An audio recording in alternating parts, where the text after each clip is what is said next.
నమస్కారం, welcome to I dream. ధర్మ మార్గం విత్ విజిత కార్యక్రమానికి స్వాగతం.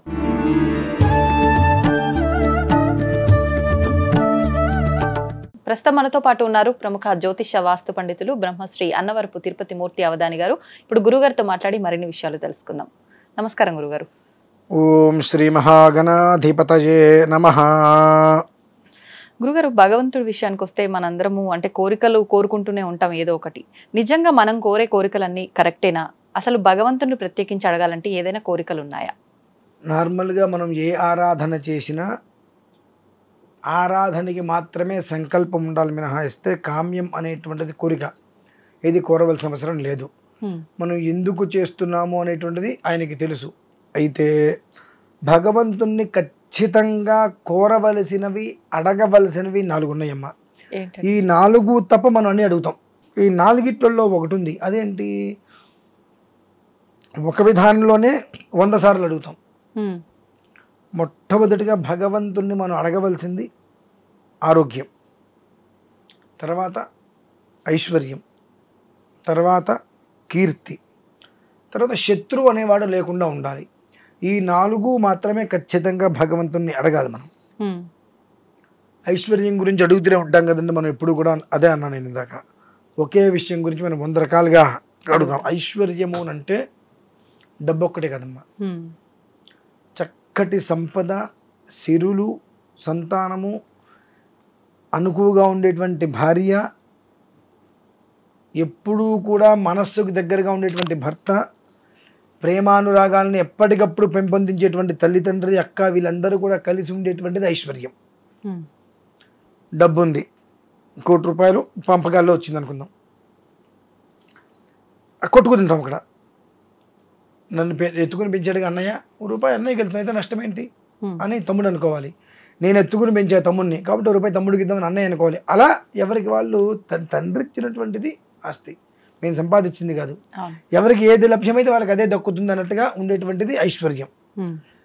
అన్నతమ్ముల మధ్యన కానీ, అక్క చెల్లెల మధ్యన కానీ, అక్క తమ్ముల మధ్యన కానీ, తల్లిదండ్రుల మధ్యన కానీ, భార్యాభర్తల మధ్యన కానీ, తండ్రి కొడుకుల మధ్యన కానీ ఎలాంటి వైరము లేకుండా చూసేటువంటిది ఐశ్వర్యం. అది మనం కోరాలి. అలా కోరట్లేదుగా మనం. డబ్బు అనేది ఒకటే కోరుతున్నాం కాబట్టి మనం ఎంత కోరినా అది రావట్లా.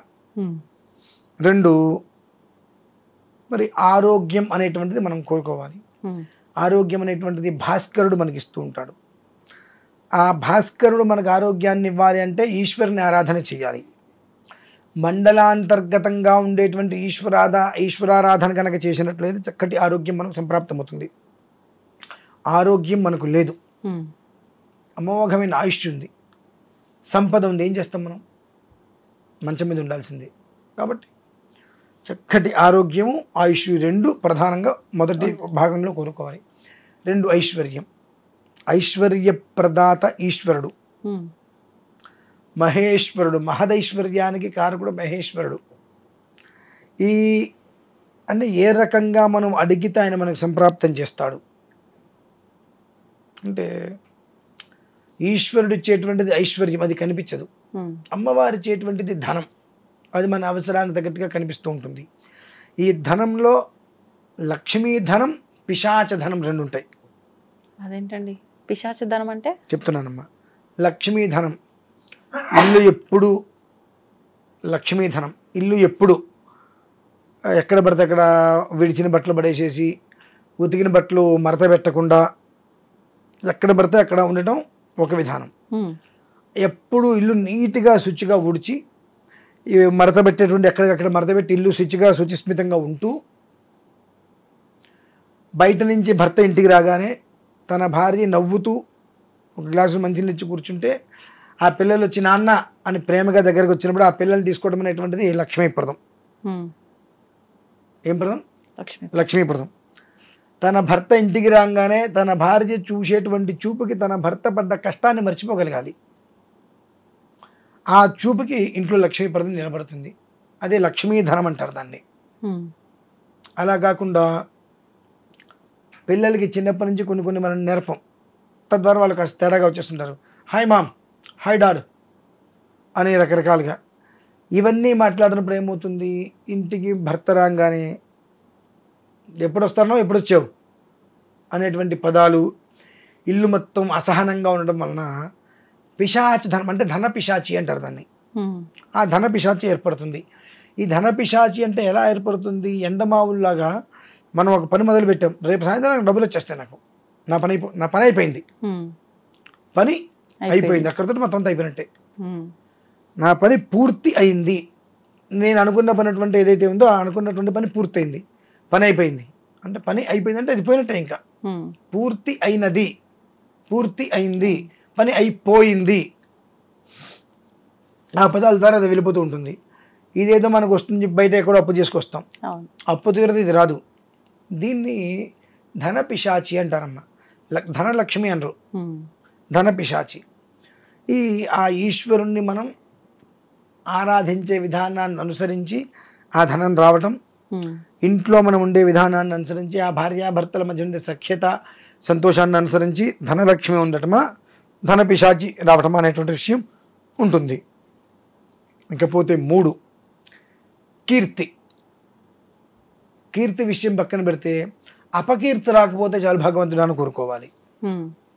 ఎంత తాపత్రయపడ్డా, ఎంత కష్టపడ్డా, ఎదుటి మనిషి మీద మనం ఎంత ఏ రకంగా, అది మంచే కావచ్చు, ప్రేమ కావచ్చు, ఏ రకంగా ఎదుటి మనిషి యొక్క జీవితాన్ని మనం బాగుండాలని కోరుకుంటామో వాళ్ళు ఎప్పుడూ మనల్ని ఇక ఒక రకమైనటువంటి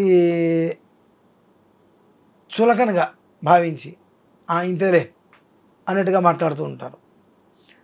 ఎంత తాపత్రయపడతామో, ఎంత అవతల మనిషి గురించి మనం ఆలోచిస్తామో అంత మనల్ని చులకనగా చీప్గా చూస్తూ ఉంటారు. ఏంటంటే యద్రాత్రయాత్ కృతే పాపం తద్రాత్రయాత్ ప్రతిమిచ్చతే. ఎవరిని ఎలా చూడాలి, ఎవరితో ఎలా మాట్లాడాలి, ఎక్కడ ఎవరిని ఎలా ఉంచాలనేటువంటి విషయాన్ని నువ్వు గ్రహించుకుంటే కీర్తి.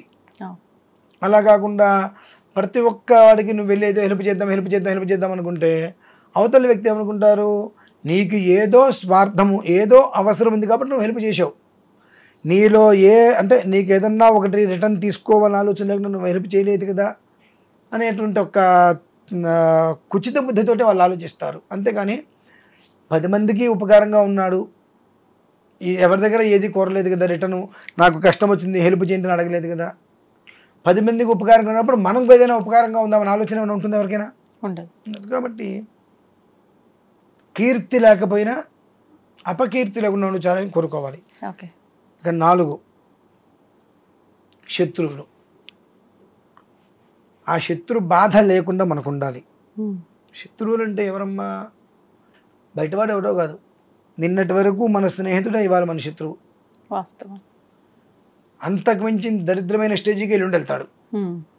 అందుకనే మన రహస్యమే మనకు శత్రువు కదంటారా? వాస్తవమే.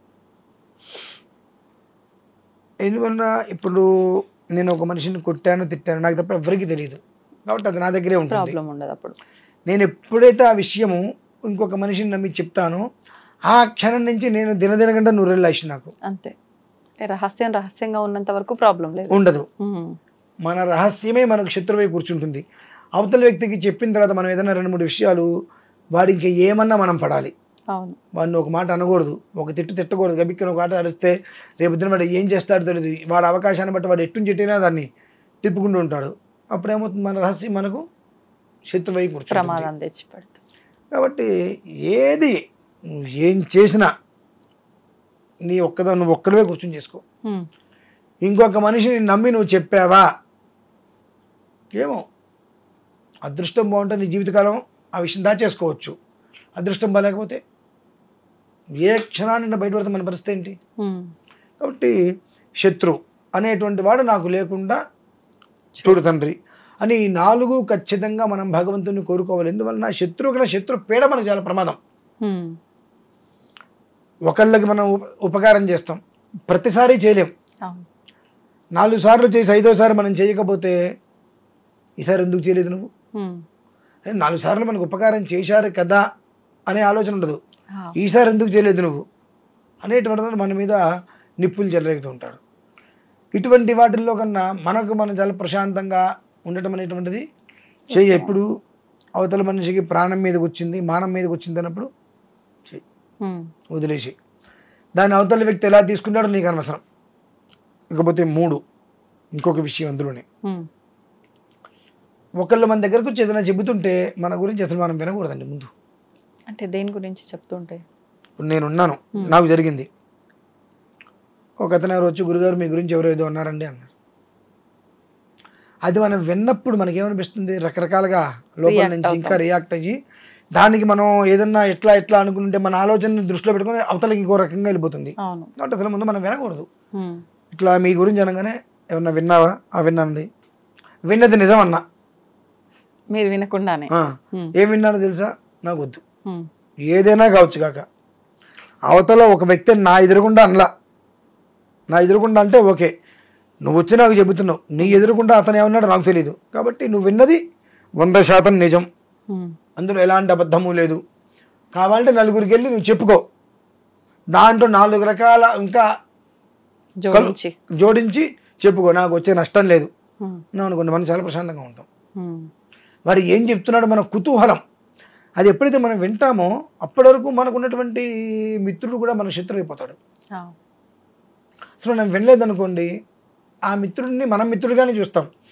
ఇది మన దగ్గర చెప్పదలుచుకున్న విషయం వాడి దగ్గరికి వెళ్ళి చెప్తాడు, వాడు మనల్ని శత్రువుగా భావిస్తాడేమో, మనం శత్రువుగా భావించంగా, మనం రిలాక్స్గా ఉంటాం.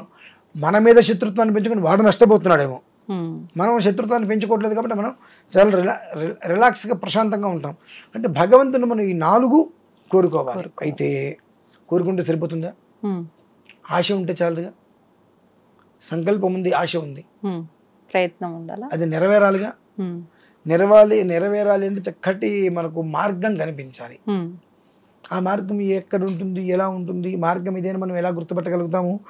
ఆ వచ్చినటువంటి మార్గాన్ని మనం సద్వినియోగం చేసుకొని పట్టుకోగలిగితే ఆ భగవంతుడు మనల్ని పట్టుకునే విధానం వేరేగా ఉంటుందండి. మనం పట్టుకోవడం ఒక రకము, మనల్ని పట్టుకోవడం మరొక రకం. మనం పట్టుకునే విధానాన్ని అనుసరించి భగవంతుడు మన చేయి పట్టుకుంటాడు, భగవంతుడి చేయి మనం పట్టుకుంటాం, ఆయన గాల్లోకి మనల్ని తీసుకెళ్తూ ఉంటాడు. మన చేయి జారిపోతూ ఉంటుంది, మనం గట్టిగా పట్టుకోలేం. ఆయన మన చేయి ఇలా పట్టుకుంటాడు, ఆయన ఎంత తీసుకెళ్ళినా ఆయన పట్టుకున్నప్పుడు వదలడు కదా, మన చేయి జారదు, కాబట్టి మనకి ఇబ్బంది లేదు కదా. ఆ స్థితికి వెళ్ళాలంటే దానికంటూ కొన్ని ప్రత్యేకమైనటువంటి పర్వదినాలు వచ్చినప్పుడు ఈశ్వర ఆరాధన చేసుకోండి. ఈశ్వరుడికి మాత్రం అనునిత్యము ఆరాధన చేసుకోగలిగితే ఇటువంటి వాటి నుంచి మనం బయటపడతాం. క్షిప్రంగా బయటపడాలి అనుకుంటున్నప్పుడు రుద్రాక్షలతో ఈశ్వరుని అర్చించండి. రుద్రాక్షలతో ఈశ్వరుని కనుక అర్చించగలిగితే, రుద్రాక్షలతో రుద్రుని అర్చించుట, మనం ఈశ్వరుడికి అభిషేకం చేస్తున్నామంటే మనం ఈశ్వరుని అయిపోతాం. అక్కడ రుద్రాక్షలతో రుద్రుని అర్చిస్తున్నాడు, తనకు తానే అక్కడ అర్చిస్తున్నాడు. ఆ రకంగా ఆ ఈశ్వరుడు అనుగ్రహం పరిపూర్ణంగా లభ్యమవుతుందండి. ఆ ఒక్కటి చేసుకోగలిగితే చాలు. ఈ సంకల్ప బలం, కోరిక నెరవేరుతుంది మనకు. ఓకే, అది పరిస్థితి. ధన్యవాదాలు గురుగారు.